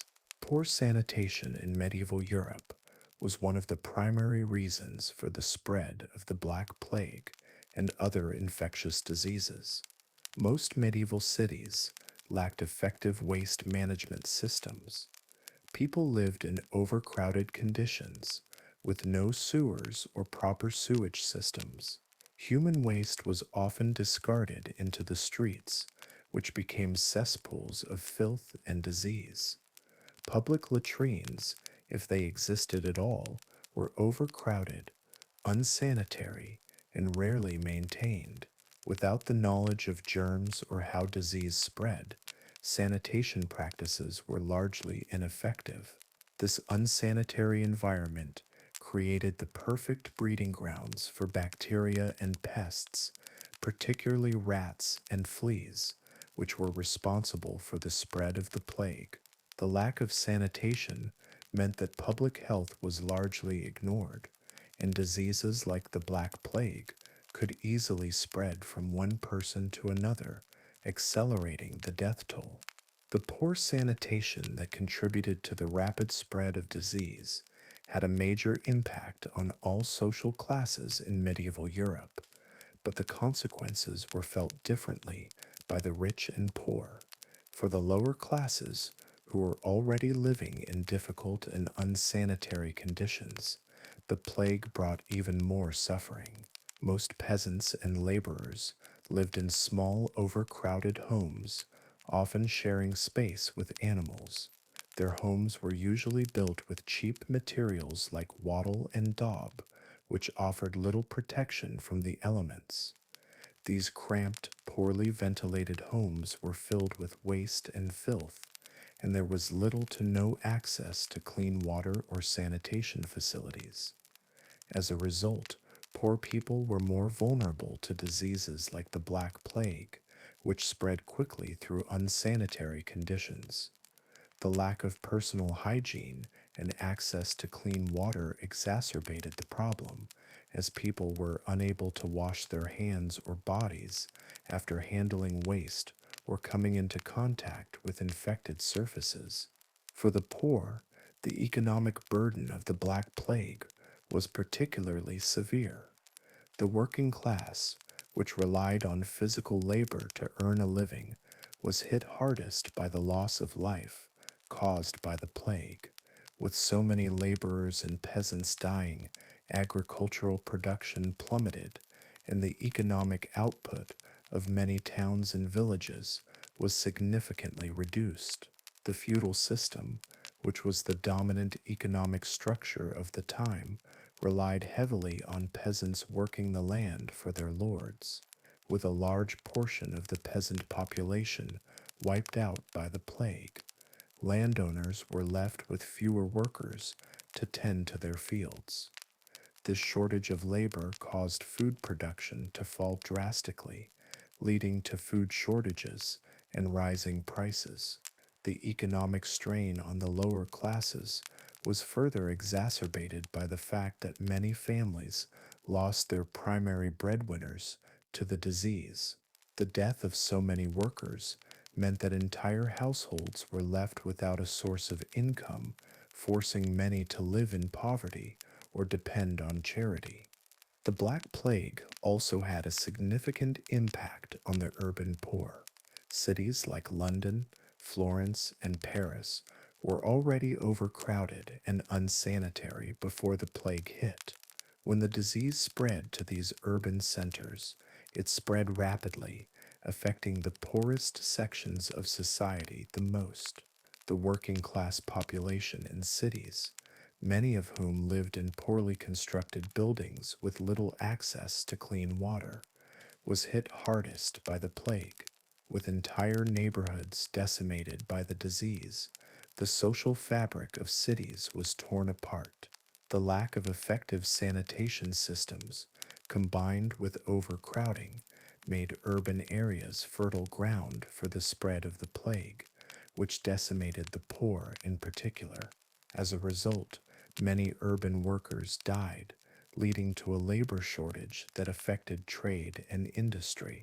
The rich, on the other hand, were less directly impacted by the immediate consequences of poor sanitation and the Black Plague, although they too faced significant social and economic disruptions. Wealthier individuals typically lived in larger, better constructed homes that were farther removed from the squalor of the streets. While they may not have been as exposed to the unsanitary conditions that fueled the spread of disease, they were still vulnerable to the plague, and many died as well. However, the impact on the rich was not as severe as it was on the poor. Wealthy people had access to private servants, better food, and cleaner living conditions, which made them somewhat less susceptible to disease. They could also afford to retreat to their rural estates or isolated areas when the disease spread through cities, which protected them from the worst of the plague. Although the rich may have been less likely to die from the plague itself, they still faced economic consequences. The labor shortage, caused by the death of so many workers, meant that wages for laborers increased, and landowners and wealthy merchants had to offer higher pay to attract workers. This shift in the labor market allowed the remaining peasants and workers to demand better conditions and higher wages. In some areas, this led to social unrest as workers began to demand more rights and better treatment from their employers. The economic power of the aristocracy and the nobility was threatened by this shift in the labor market, as they found themselves in competition with each other for workers. In the long term, this led to changes in the feudal system, with labor becoming more valued, and a shift toward wage-based economies. As a result, while the rich were not as severely affected by the immediate loss of life, the economic system that benefited them was fundamentally altered. The Black Plague also had long-term social consequences for both the rich and the poor. The widespread death caused by the disease created a breakdown in social order, as entire communities were wiped out. Villages and towns were left in ruins, and the local economies were devastated. In many places, The aristocracy and the clergy were also affected, as the plague took the lives of many wealthy landowners and religious leaders. With fewer people to inherit land and titles, the social structure of medieval Europe began to shift. In some regions, the death of so many people led to a redistribution of land and wealth, as surviving heirs took control of property that had previously belonged to family members who had perished in the plague. This redistribution of land had lasting consequences for the power dynamics between the rich and poor, as peasants found themselves in a stronger negotiating position due to the labor shortage. The economic consequences of the Black Plague also extended to trade. As so many workers died and production stalled, trade routes were disrupted, and the flow of goods slowed dramatically. Merchants, many of whom had lost family members or their workforce to the plague, were unable to transport goods across Europe. This disruption of trade, coupled with the labor shortages, caused inflation and increased the price of basic goods. The economic burden of the plague was felt by everyone, but it was particularly hard on the poor, who had little means to weather the financial hardships caused by rising prices and scarcity of resources. In conclusion, the Black Plague had far-reaching social and economic consequences for both the rich and poor in medieval Europe, and poor sanitation played a central role in the spread of the disease. For the poor, the plague brought death, poverty, and social upheaval. The labor shortage caused by the massive loss of life disrupted agriculture and trade, leading to food shortages, rising prices, and economic instability. For the rich, the economic consequences of the plague were significant, but their relative wealth and access to better living conditions meant that they were less directly affected by the disease. However, the social and economic structure of medieval Europe was fundamentally altered, with a shift in the power dynamics between the classes. The plague ultimately led to significant changes in labor relations, economic systems, and social hierarchies, as the death toll forced a redistribution of wealth and resources. The Black Plague serves as a stark reminder of how poor sanitation and inadequate public health systems can exacerbate the impact of a disease, leading to far-reaching social and economic consequences. The Black Plague, which swept through Europe between 1347 and 1351, remains one of the most devastating pandemics in history. It killed an estimated one-third of Europe's population and had profound consequences on the social, economic, and cultural fabric of the continent. However, in the wake of this devastating disaster, there emerged significant changes in the way Europeans approach sanitation, public health, and hygiene. The aftermath of the plague marked a critical turning point, one that would shape the development of public health policies, medical practices, and sanitation systems in Europe for centuries to come. The epidemic not only revealed the deficiencies in medieval public health infrastructure, but also spurred improvements in sanitation, hygiene practices, and the way society viewed the importance of disease prevention. Before the Black Plague, public health and sanitation were largely neglected in Europe. Cities were overcrowded, with poor waste management, inadequate drainage systems, and filthy streets. Public health was a concept that was largely foreign to most people. There was little understanding of how diseases spread or the importance of sanitation in preventing illness. People lived in unsanitary conditions, and waste was commonly thrown into the streets, where it could mix with drinking water or food. Public latrines, when they existed, were overcrowded, poorly maintained, and located in areas where they could easily contaminate water sources. This lack of basic sanitation and hygiene created an ideal environment for diseases like the Black Plague to spread quickly and wreak havoc. However, the devastation caused by the Black Plague forced people to confront the inadequacies of their sanitation systems.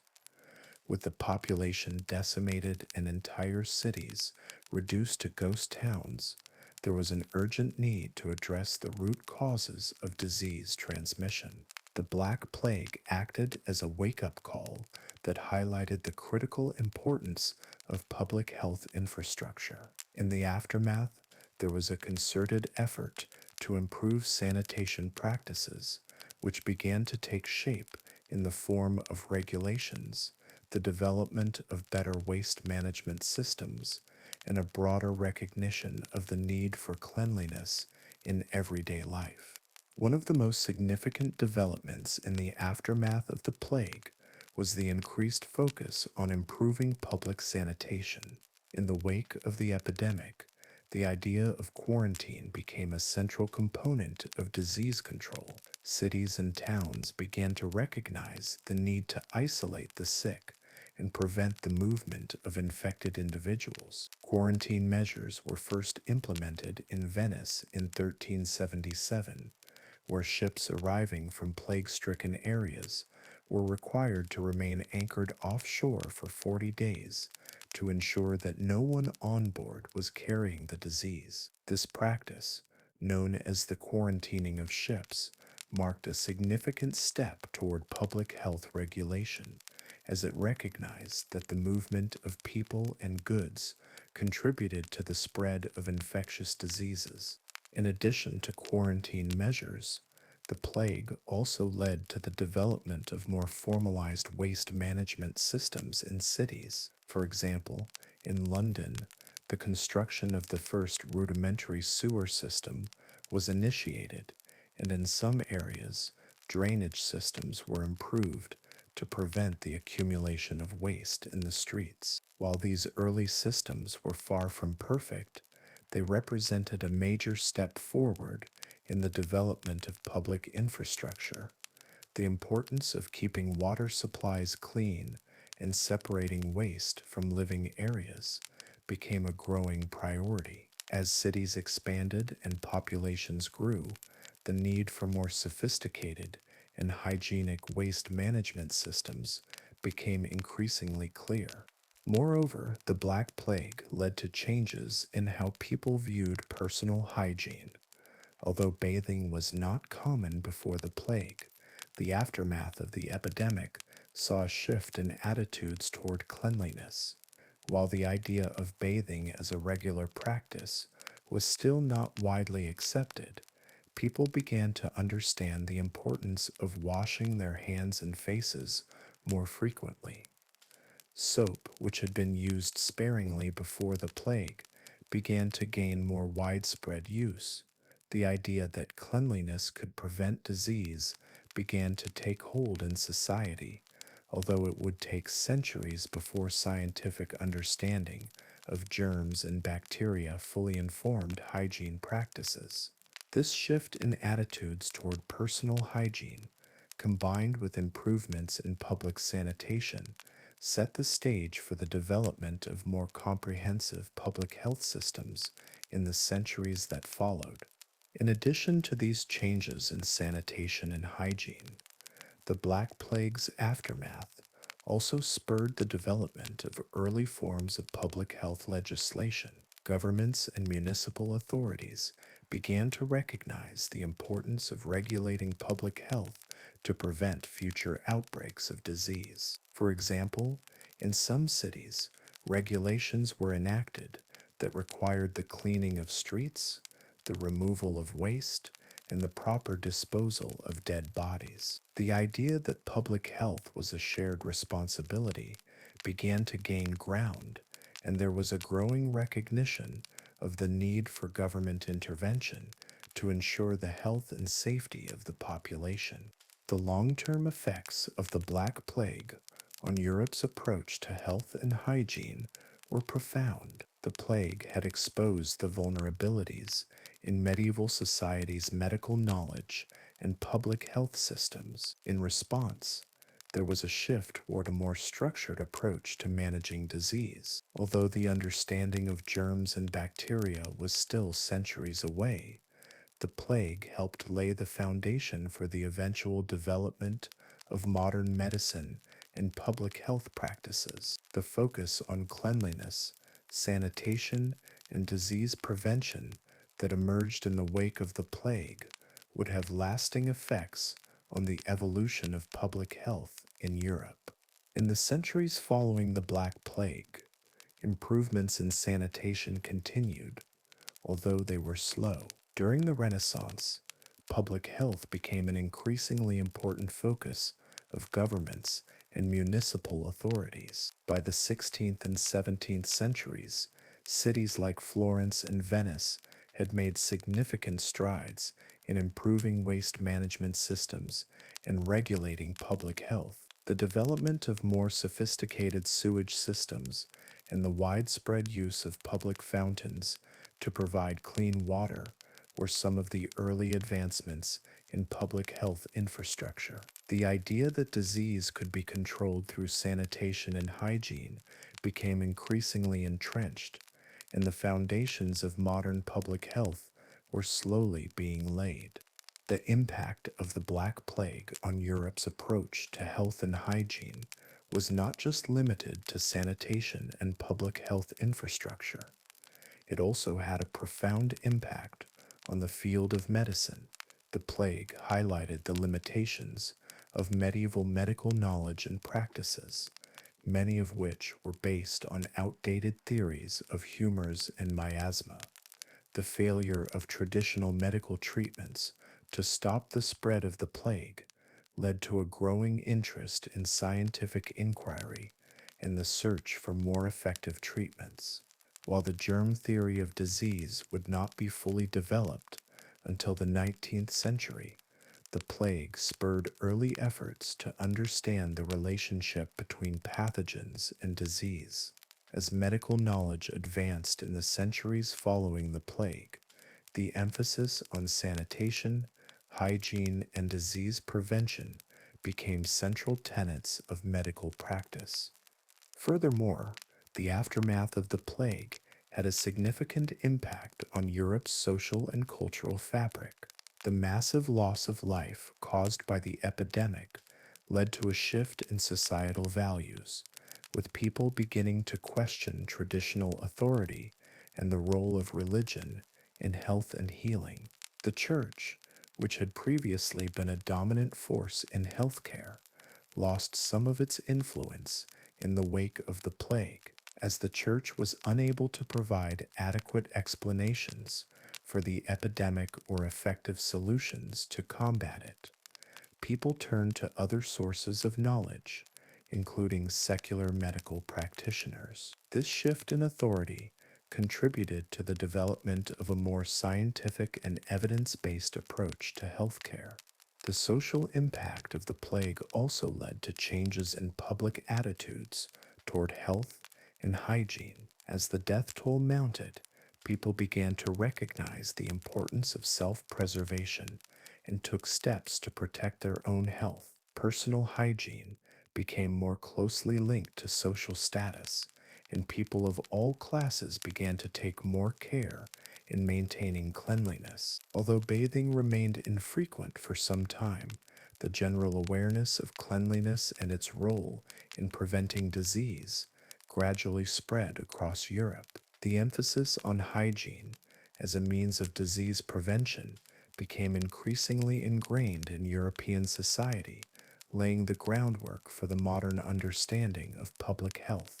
In conclusion, the Black Plague, despite its catastrophic toll, played a significant role in shaping the future of public health, sanitation, and hygiene in Europe. The devastation it caused forced governments and individuals to confront the inadequacies of their sanitation systems and medical practices. The plague spurred important improvements in public health infrastructure, including the development of quarantine measures, better waste management, and more effective sanitation practices. It also led to a shift in attitudes toward personal hygiene and the understanding that cleanliness could help prevent the spread of disease. The long-term effects of the Black Plague on Europe's approach to health and hygiene were profound, and the changes it set in motion laid the foundation for the development of modern medicine and public health systems. While the plague itself was a horrific tragedy,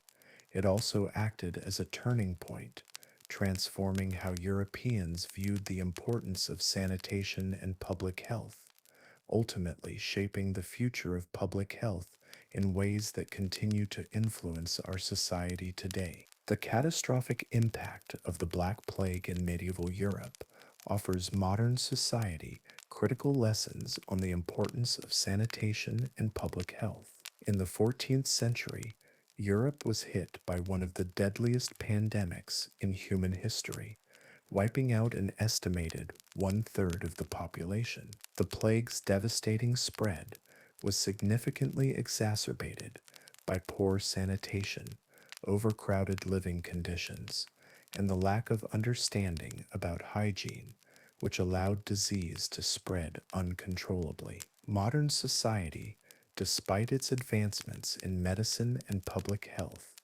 continues to face challenges related to health crises, many of which are driven by the same underlying issues that contributed to the devastation of the plague. By drawing parallels between the sanitation failures of medieval Europe and contemporary health challenges, we can better understand how modern hygiene practices can prevent the spread of diseases and the critical importance of public health infrastructure and sanitation.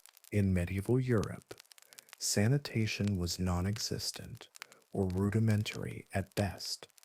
Most cities and towns lacked any sort of organized waste management system, and people lived in close proximity to their own waste. Waste disposal often involved throwing human excrement into the streets, or in some cases, into public rivers or lakes. Public latrines, where they existed, were overcrowded and unsanitary, creating ideal breeding grounds for bacteria and pests.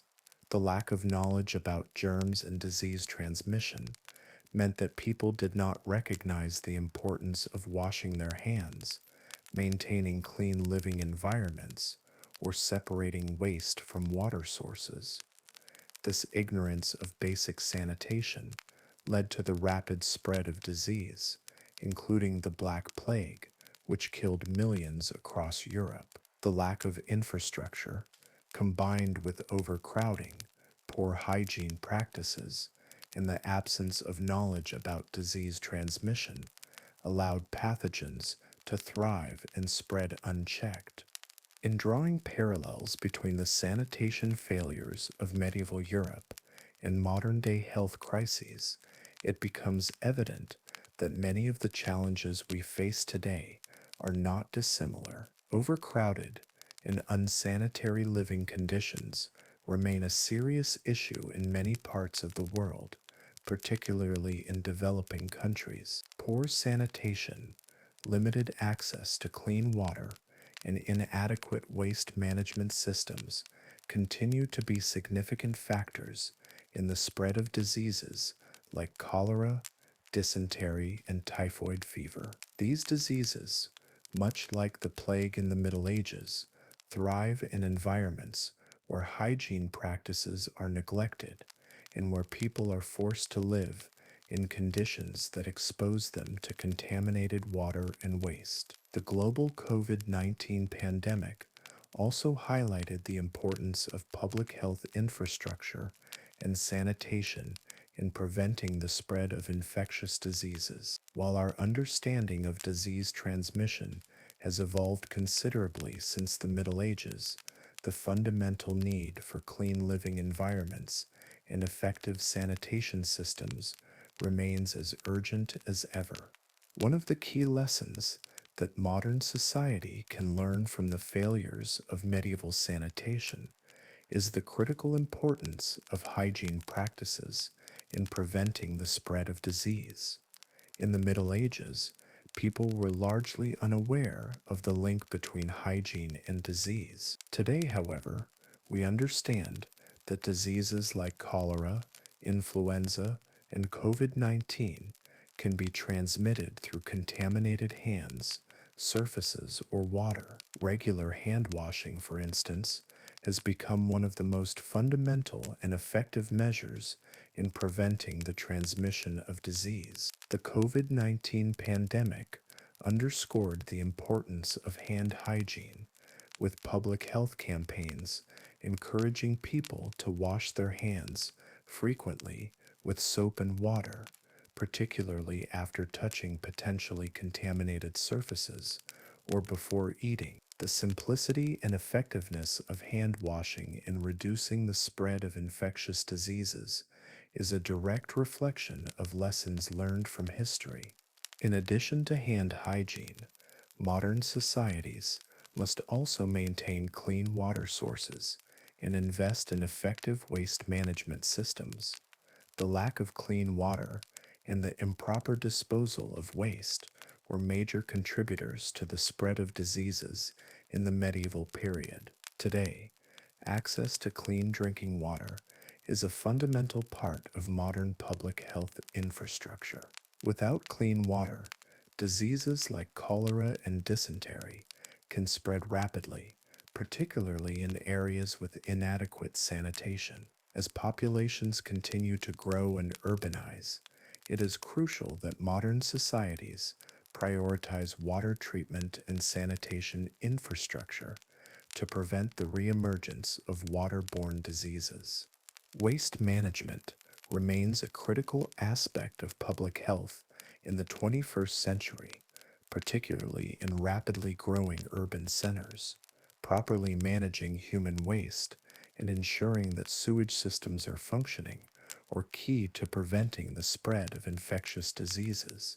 In many parts of the world, inadequate waste management systems, particularly in informal settlements or slums, continue to pose significant public health risks.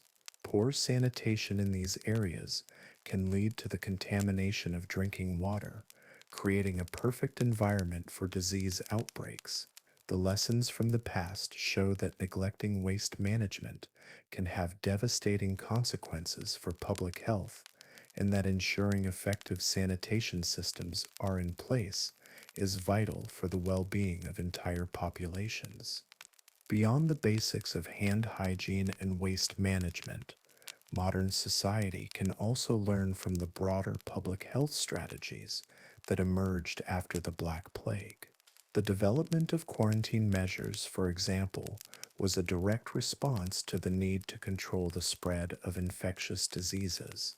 The plague's high mortality rate highlighted the importance of isolating the sick to prevent further transmission.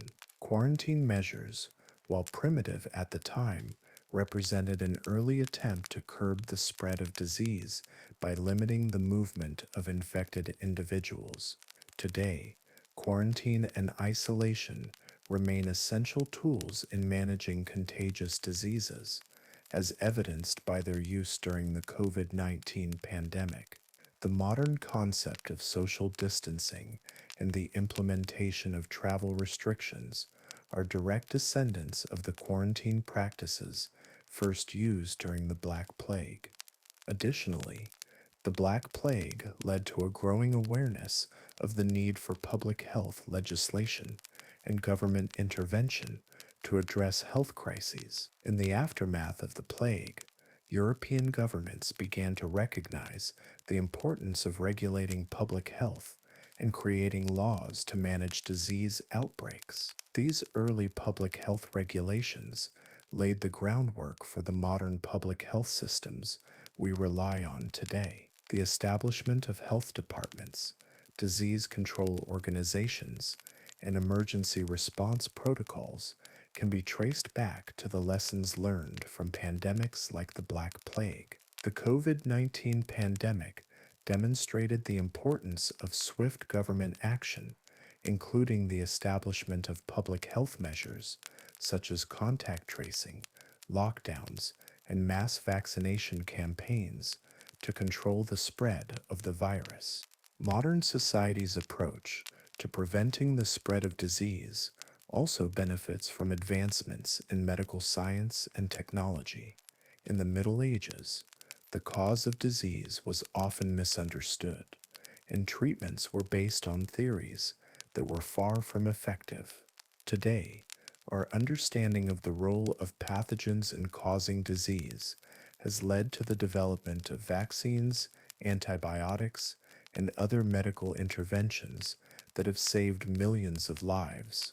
The Black Plague and other pandemics of the past were often met with ineffective treatments, such as bloodletting or the use of leeches, which did nothing to address the underlying causes of disease. In contrast, modern medicine relies on scientific principles and evidence-based practices to prevent and treat infectious diseases. The development of vaccines, such as those used to prevent diseases like smallpox, polio, and influenza, has been one of the most significant public health achievements of the modern era. These medical advancements have allowed us to prevent outbreaks that in the past would have devastated entire populations.